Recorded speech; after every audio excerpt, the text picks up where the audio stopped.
Hello! Ganito pala kami pag kumuha ng aming saging guys kasi nga natumba na yan. So, pinalaki-laki muna namin. Akala namin lalaki na talaga ng husto.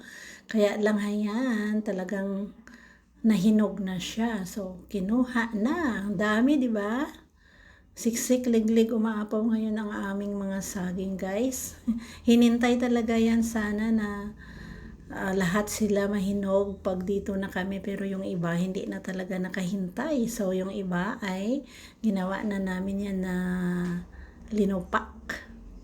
So ayan, hati-hatiin na yan kasi maraming nagmamay-ari ng aming saging. So, talagang may banana Q, meron pang banana muffins yan, lahat na kompleto na. May piniritong saging pa.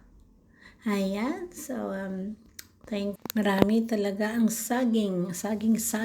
Kasi mahal nga yan guys doon sa amin sa Hong Kong, di ba? $5 yung isa. So ngayon, magpapakasawa talaga kami ng kain yan ng saging every day. So thank you for watching. Enjoy. Bye.